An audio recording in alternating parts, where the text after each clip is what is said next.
Good morning. Myself, Dr. Mayuresh Gulbe. So today we are going to see the topic that is classification of electrical network, which is theoretical topic you can say, and the question may be for 4 marks or 6 marks in the examination, right? So the electrical networks are classified based on these four parameters. That is based on the absence, presence and or absence of source, based on the direction of current, based on the separability of the components, and based on the characteristics, right? So we will see one by one. Based on the presence or absence of the sources, there are two types, that is active and passive network. Based on the direction of current, unilateral and bilateral. Then based on the separability of component, that is lumped and distributed network, and based on the characteristics, that is linear and nonlinear network. So we are going to see the definitions and examples of all these types of network one by one. Now, so the first of all, we will see that is what is active and what is passive network. What is active and passive network? So what is active network? Yes. So in the network, active elements are present. So what are the active elements? Which elements need to be say the active element? The element which is capable of delivering the energy to the external devices, right? That is voltage source or the current source. So these kind of elements, if present in the network, such a kind of networks are called as a active network. And what about passive network? Passive network is capable of only receiving energy or power. It is delivering. Active में क्या होता है? Deliver करना. And passive में it is capable of only the receiving. And the examples are the resistor, capacitor, and the inductor. And the points are mentioned over here that it contains one or more energy sources, supply power to the load. It will give the power, and it can amplify the signal. And examples are the battery circuit and the generator circuit.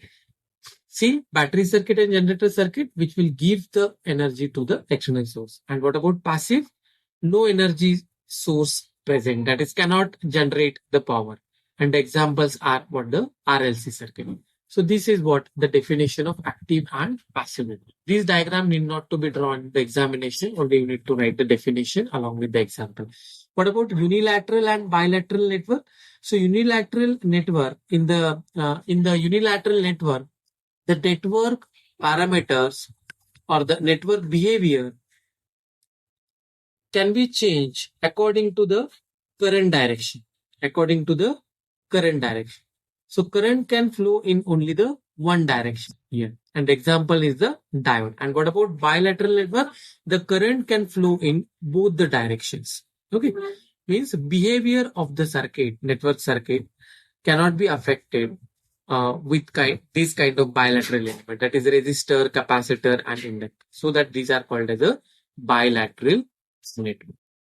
Understood? Yes. The next is what? The lumped and distributed network. So what is lumped and distributed network? See, in the lumped network, the resistor, capacitor, and inductor can be separated physically. मतलब एक ऐसा network जिससे आप inductor, capacitor and resistor, for example, you can separate. You can separate physically. And what about distributed network? A network in which resistor, capacitor, and inductor can't be separated physically.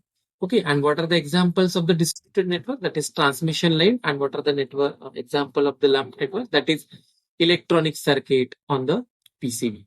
PCB आपने अगर देखा है तो वहां पे क्या होता है, सब इनबिल्ट रहता है. पीसीबी जो अगर आपने प्रिंटेड सर्किट बोर्ड कभी डिजाइन किया है तो वहां से आप physically you can separate the component. And but in case of distributed network, you cannot separate the component physically. Yes, and this is transmission line is one of the example of the distributed, right? So this is what the lumped and distributed. And what about linear and nonlinear network?